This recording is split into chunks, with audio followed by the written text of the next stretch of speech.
कहते हैं डायन अपना बदला 7 जन्म के बाद भी नहीं भूलती। एक बार जो डायन किसी का घर देख ले उसे छोड़ती नहीं। तकरीबन 70 साल पहले की बात है। पहाड़ के एक छोटे से गांव में रहने वाले रंजन को पिछले कई दिनों से कोई काम नहीं मिला था, इसलिए काम की तलाश में वो अपने गांव से काफी दूर निकल आया था। सर्दियों की कोहरे से ढकी शाम थी। हर तरफ कोहरे ने अपनी पहर जमा ली थी, जिसकी वजह से रंजन उन पथरीली रास्तों में भटक गया था।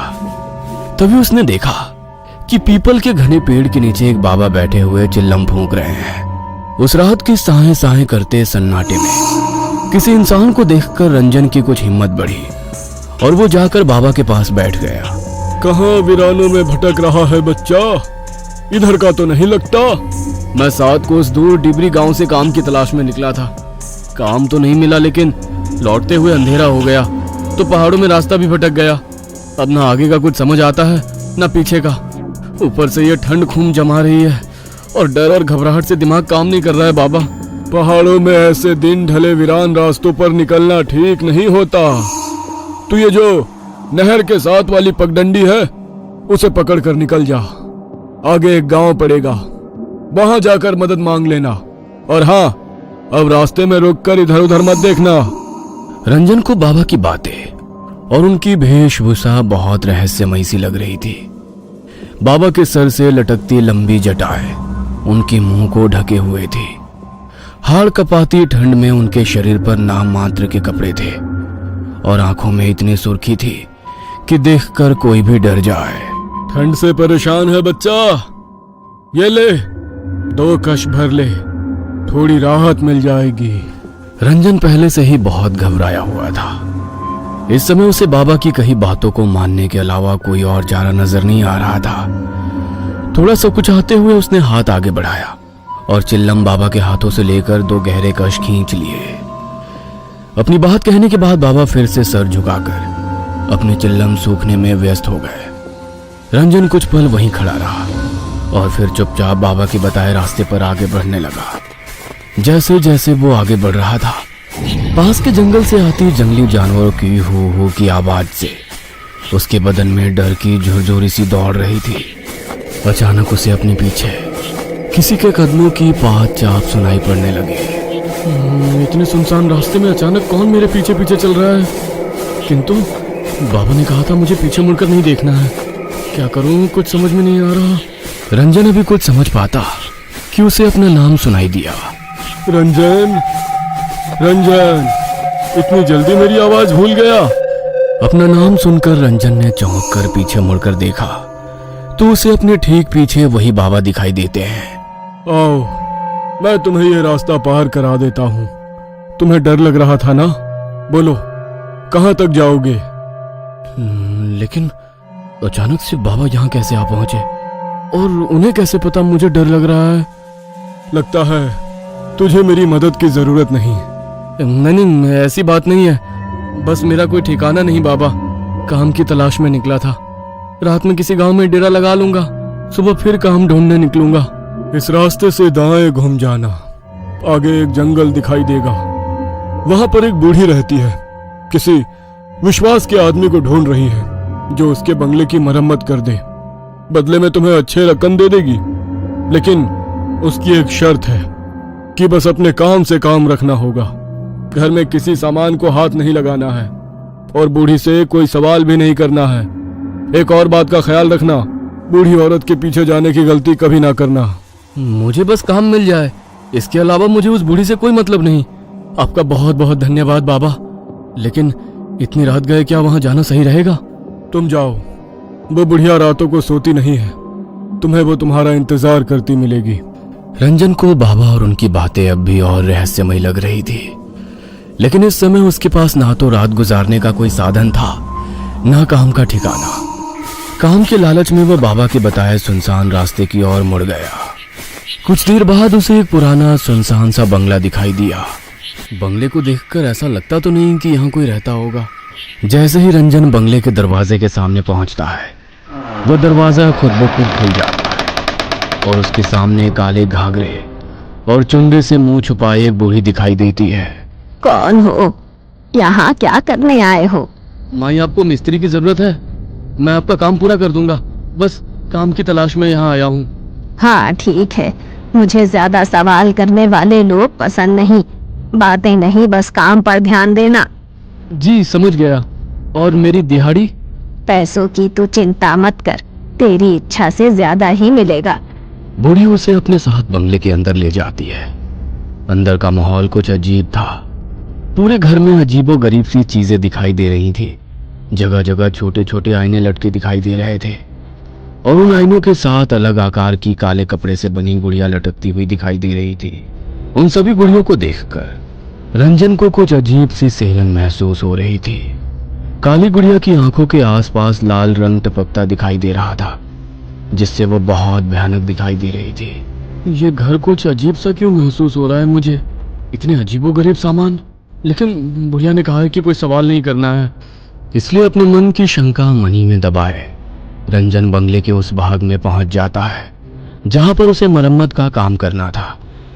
बुढ़िया ने उसे रात में ठहरने को एक कमरा दिखा दिया और अगले ही दिन से काम शुरू करवा दिया।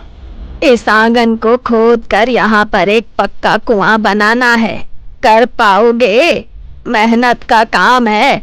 और हाँ, इसके आसपास चारों ओर दीवार बनाकर घेरा भी करना है। रंजन खुशी खुशी काम करने के लिए तैयार हो गया था। दिन भर बिना मुंह से चू की भी आवाज किए वो अपने काम में लगा रहता। बदले में बुढ़िया उसे दुगनी मजदूरी और दोनों टाइम का खाना खिला देती।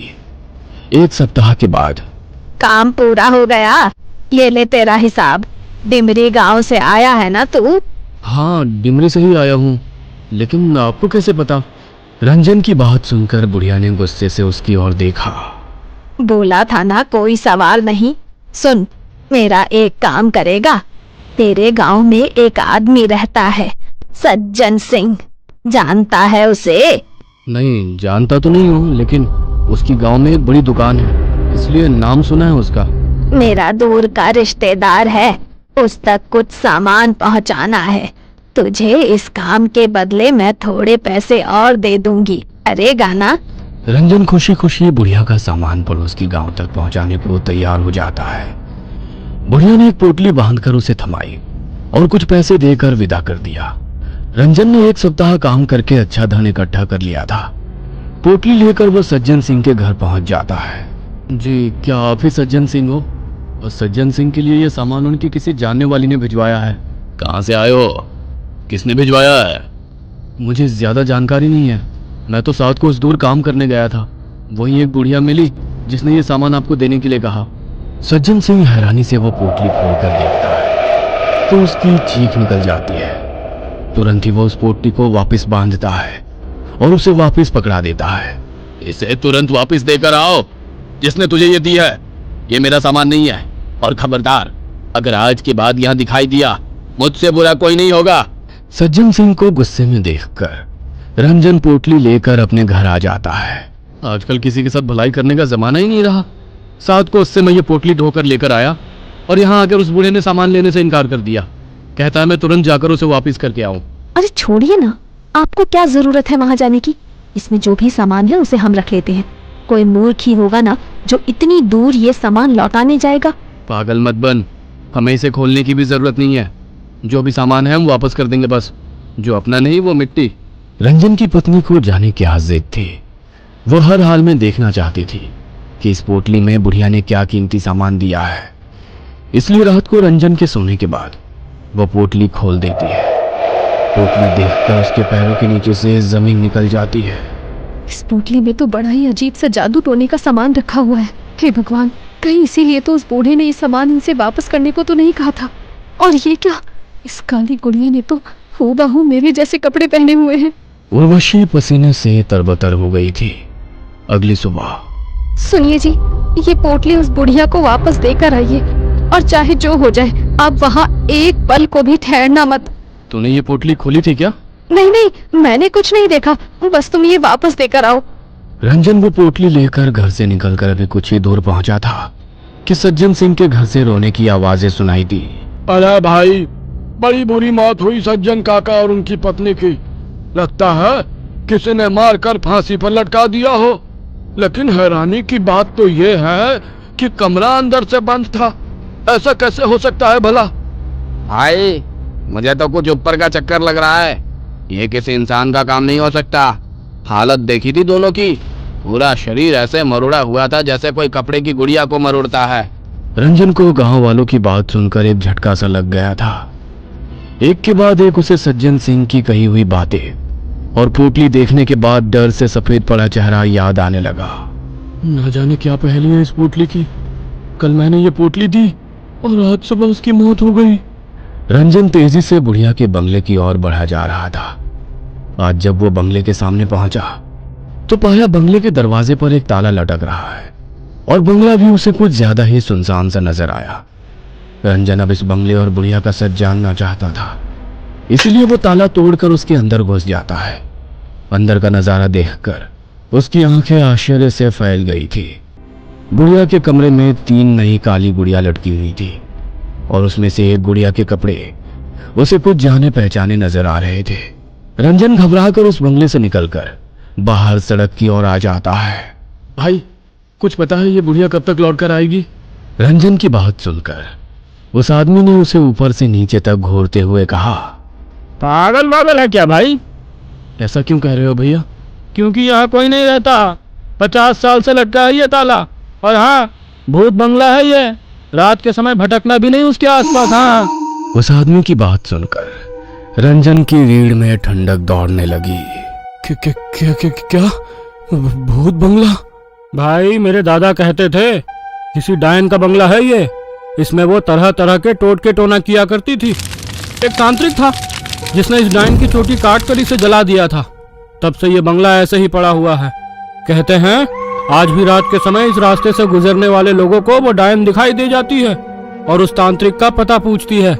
अपने सूखते हलक से रंजन ने अपना आखिरी प्रश्न किया। तांत्रिक? कहाँ रहता है वो तांत्रिक? कुछ मदद कर पाओगे क्या?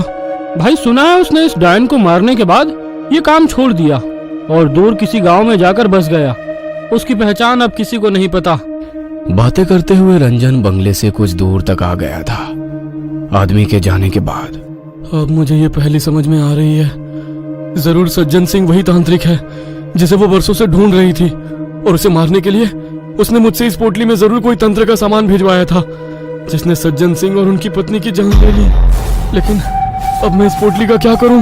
रंजन कांपते हाथों से उस पोटली को उठाकर जंगल की ओर फेंककर अपने गांव लौट आता है। गांव आने के बाद उसने अपने घर का दरवाजा खोला तो उसे उसकी पत्नी भी सज्जन सिंह की तरह रहस्यमयी हालत में फंदे से लटकी हुई दिखाई देती है। पत्नी के जाने से रंजन पूरी तरह टूट गया था। वो हर पल खुद को ही उर्वशी की मौत का जिम्मेदार मान रहा था। आधी रात का समय था। रोते रोते शायद रंजन की आंख लग गई थी। तभी उसे अपने दरवाजे पर दस्तक सुनाई देती है। रंजन दरवाजा खोलता है तो उसके सामने फिर से वही मनहूस पोटली रखी दिखाई देती है। डर से रंजन पसीना पसीना हो रहा था। घबराकर वो इधर उधर देखता है। कुछ ही दूर पर पेड़ की ओट में एक काले कपड़े वाली बुढ़िया घूंघट के पीछे से झांकती हुई उसे नजर आती है, क्योंकि जो पीछा छोड़ दे वो डायन नहीं। ये कहानी आपको अच्छी लगी हो तो हमें सब्सक्राइब करें। और हाँ दोस्तों, सब्सक्राइब करना भूलना मत।